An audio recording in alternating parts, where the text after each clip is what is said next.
주님께서 여러분과 함께 루카가 전한 거룩한 복음입니다. 그 무렵 예수님께서는 기도하시려고 산으로 나가시어 밤을 새우며 하느님께 기도하셨다. 그리고 날이 새자 제자들을 부르시어 그들 가운데 12를 뽑으셨다. 그들을 사도라고도 부르셨는데 그들은 베드로라고 이름을 지어주신 시몬, 그의 동생 안드레아, 그리고 야고보, 요한, 빌립보, 바르톨로메오, 마테오, 토마스, 알페오의 아들 야고보, 열혈당원이라고 불리는 시몬, 야고보의 아들 유다, 또 배신자가 된 유다 이스카리옷이다. 예수님께서 그들과 함께 산에서 내려가 평지에 서시니 그분의 제자들이 많은 군중을 이루고 온 유다와 예루살렘 그리고 티로와 시돈의 해안 지방에서 온 백성이 큰 무리를 이루고 있었다. 그들은 예수님의 말씀도 듣고 질병도 고치려고 온 사람들이었다. 그리하여 더러운 영들에게 시달리는 이들도 낫게 되었다. 군중은 모두 예수님께 손을 대려고 애를 썼다. 그분에게서 힘이 나와 모든 사람을 고쳐주었기 때문이다.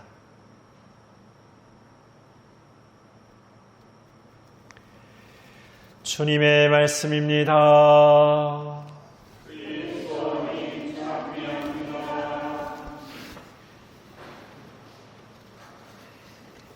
참 예수님, 우리가 어떤 일들을 이렇게 배울 때 우리 스스로 이렇게 터득하는 이렇게 방법도 있지만 어떤 일을 잘하는 사람 그리고 어떤 일을 잘 가르쳐 줄 수 있는 사람에게 찾아가거나 어떤 그런 일들을 하는 어떤 장소에 가서 이렇게 배우게 되면 훨씬 더 이렇게 잘 배우게 됩니다. 그런 사람들을 전문가 혹은 선생님 여러 가지 어떤 강사 혹은 트레이너 여러 가지로 이렇게 우리가 부르죠. 그런 분들을 보면은 오랫동안 그 일을 해왔기 때문에 아니면 어떤 그 분야의 여러 가지 어떤 것들을 해왔기 때문에 아주 능통해 있고 또 나름대로 이렇게 그 안에서 이렇게 충분히 그 실력을 이렇게 갖고 있는 분들입니다.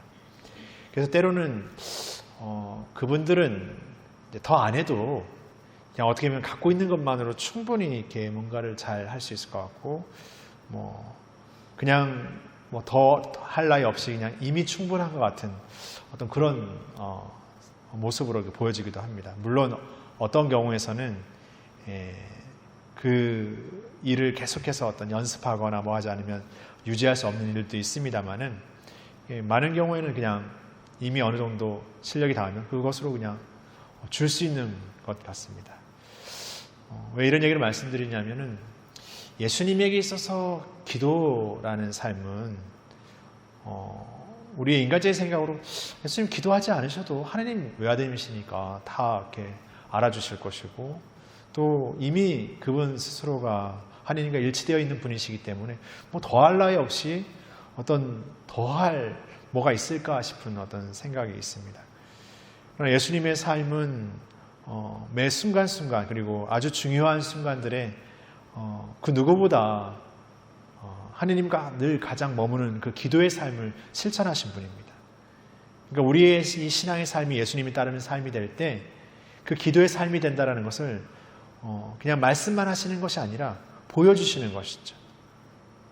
그에 반해서 율법의 바리사이들이나 율법학자들은 자신들이 알고 있었던 그 율법을 전하면서 그것에 대한 어떤 판단을 내리면서 오히려 그 율법을 사는 삶에 있어서는 굉장히 어떻게 보면 좀 위선적이었던 거죠. 뜸들였던 거죠.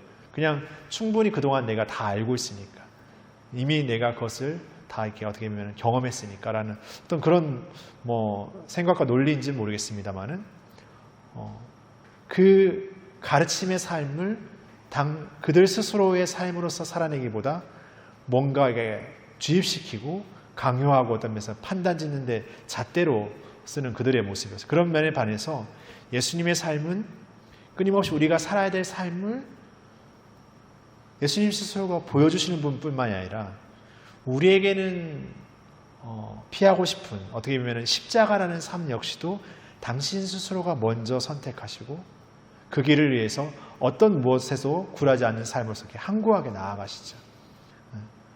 그 삶에 있어서 예수님께 있어서의 기도라는 것은 그런 하나님을 따르는, 하나님의 뜻을 사는 삶에 있어서 가장 중요한 삶이고 어떤 순간에서 놓을 수 없는 그런 삶이라는 것을 보여주시죠. 그런 기도의 삶으로서 밤새 기도하시고 오늘 제자들을 뽑으시는데, 예수님의 이러한 애씀과 예수님의 이러한 항구함 안에서 그 뽑는 제자들이야말로 예수님께서 어떻게 보면 아주 고심고심하고 나름대로 그 제자들에 대해 뽑는 어떤 안에서 굉장히 많이 어떤 고민하고 뽑았던 제자들입니다. 그러나 우리가 잘 알다시피 제자들의 모습 안에는 그런 예수님의 고심과 어떤 노력에 반해서 어떻게 보면 너무나 인간적인 삶의 나약함들이 있는 사람들입니다. 그러나 그들을 뽑으시는 예수님의 계획은 그 나약함이라는 것을 이미 아셨고 그것을 넘어서서 살아갈 수 있는 힘을 그들에게 주심으로써 그 삶을 넘어서 그들이 정말 하나님을 당당히 전할 수 있는 삶으로까지 나아갈 수 있는 그런 은총을 끊임없이 주시죠.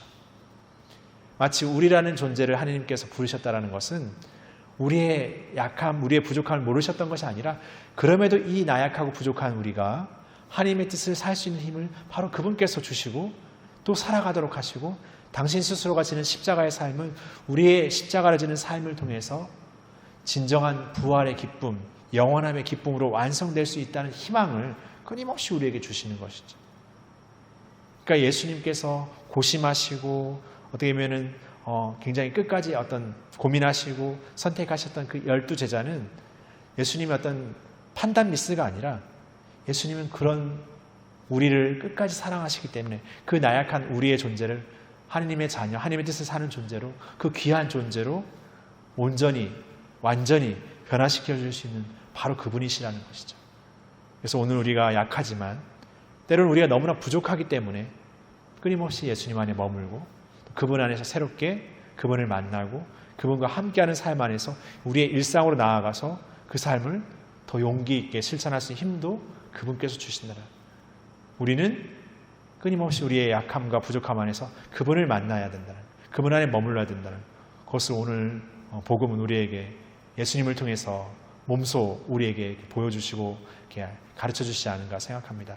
그래서 우리의 신앙의 삶에서 우리 어떤 인간적인 나약함의 것들에 걸려 넘어지는 어떤 순간순간에마다 더더욱 우리가 예수님 안에 머물러 살아갈 때 그 삶을 넘어서 이 부족하고 약한 우리를 진정한 하나님의 자녀, 하나님의 사도, 하나님의 제자로서의 삶으로 살아가도록 허락하심을 우리에게 주신다는 것을 감사하면서 매일매일 새롭게 더욱 그분 안에 머물러 살아가는 삶을 실천하고 또 우리의 삶에서 그 삶을 또 용기 있게 걸어나갔으면 좋겠습니다. 잠시 묵상하시겠습니다.